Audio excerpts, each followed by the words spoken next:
मित्रों, आज हम आपको बताने जा रहे हैं कम उम्र में निवेश से कमाई और जीवन को जॉयफुल बना रहे युवा। कम उम्र में निवेश इन्वेस्टमेंट शुरू करना एक बुद्धिमानी भरा निर्णय होता है जो जीवन को न केवल आर्थिक रूप से सुरक्षित बनाता है बल्कि इसे जॉयफुल और आत्मनिर्भर भी बनाता है। आज के युवा यदि समय रहते निवेश की महत्ता को समझ लें तो भविष्य में कई आर्थिक चिंताओं से बच सकते हैं। निवेश करने वाले युवा समाज में जिम्मेदार और जागरूक नागरिक की छवि बनाते हैं, जिससे परिवार और समाज में उनका सम्मान बढ़ता है। साइबर सिटी बेंगलुरु में एक अमेरिकी कंपनी में काम कर रहे 28 वर्षीय अभिषेक सेंसेक्स बढ़ने के साथ ही अपने निवेश की रकम 1.5 गुना होने से खुश हैं। मल्टीनेशनल कंपनी में ही काम कर रही पत्नी मनीषा के साथ अंडमान घूमने जाने का प्लान बन गया है। इस ट्रिप के लिए वह कुल 1.5 लाख के टूर पैकेज वाली कंपनी तलाश रहे हैं, क्योंकि दंपति को इस माह उन्हें निवेश से इतना ही लाभ हुआ है। अभिषेक उन करोड़ों युवाओं में से एक हैं जिनके लिए खासकर कोविड काल के बाद नियमित आय के साथ निवेश और उससे हुए लाभ के जरिए जीवन को जॉयफुल बनाना ही मूल मंत्र बन गया है। आज की पीढ़ी के कामकाजी युवा, खासकर इंजीनियर, डॉक्टर, वकील, मैनेजर और व्यापारी जल्दी निवेश के लिए शेयर मार्केट, म्यूचुअल फंड सहित अन्य विविधतापूर्ण निवेश में लगे हैं। देश में 40% डीमैट खाता धारक 30 साल से कम उम्र के हैं और कुल 15 करोड़ एक्टिव निवेशकों में से इनकी संख्या 6 करोड़ से अधिक है। पारिवारिक जिम्मेदारी के प्रति ज्यादा चिंतित नहीं रहने वाले युवाओं की जल्दी निवेश में रुचि साबित करने के लिए यह आंकड़ा अपने आप कहानी कहता है। अभिषेक मनीषा ने 22 वर्ष की उम्र में नौकरी लगने के साथ ही निवेश शुरू कर दिया था। अभिषेक और उसकी उम्र के युवा अपनी किशोर अवस्था में पिता की आर्थिक मुसीबतें देख चुके हैं।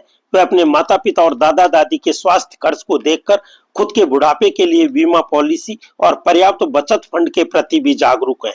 इसके लिए वे विशेष निवेश कर रहे हैं, लेकिन युवा जिंदगी और आकर्षक बनाने के लिए निवेश से नियमित आय भी उनकी प्राथमिकता में है। यह बात और है कि ज्यादा और जल्दी कमाई के चक्कर में युवा धोखाधड़ी के भी शिकार हो रहे हैं। पर्यटन और लाइफस्टाइल पर कर रहे खर्च। आज की युवा पीढ़ी निवेश से कमाई के साथ नियमित खर्च करने में पीछे नहीं है। पर्यटन, लाइफस्टाइल और पैकेज्ड फूड पर खर्च उनकी प्राथमिकताओं में से है। गैजेट्स और ब्रांडेड कपड़ों पर भी पर्याप्त खर्च किया जा रहा है। कोविड के बाद युवाओं में ट्रैवलिंग और पर्यटन का क्रेज बढ़ा है। यहाँ तक कि धार्मिक पर्यटन में भी अब युवा रुचि ले रहे हैं। एक सर्वे के मुताबिक 14 वर्ष से 28 वर्ष के युवाओं ने कुल उपभोक्ता व्यय में अपने खर्च को 43% तक बढ़ा दिया है। वर्ष 2035 तक देश का कुल उपभोक्ता खर्च 328 लाख करोड़ रुपया तक पहुंच जाएगा, जिसमें नौजवानों की नई पीढ़ी का खर्च 51% यानी 168 लाख करोड़ रुपए होगा। निवेश को लेकर सजगता और सक्रियता सिर्फ युवा कामकाजी महिलाओं में ही नहीं बल्कि गृहिणियों में भी बढ़ी है। घर का कामकाज करने के साथ बड़ी संख्या में महिलाएं सुबह से शेयर मार्केट पर गाए बजाए नजर रखती हैं। सोना चांदी के भाव के साथ मोबाइल टीवी पर निवेश सलाहें, एसआईपी का रिटर्न महिलाओं की किट्टी पार्टी में भी चर्चा का विषय बन गया है। दिलचस्प आंकड़ा है कि मार्च 2025 तक जारी हुए 78.4 करोड़ पैन कार्ड में से 33.97 करोड़ पैन कार्ड महिलाओं को जारी हुए। इनमें भी 9.44 करोड़ पैन 30 वर्ष से कम उम्र की महिलाओं के थे। म्यूचुअल फंड निवेशकों में 25% महिलाएं हैं।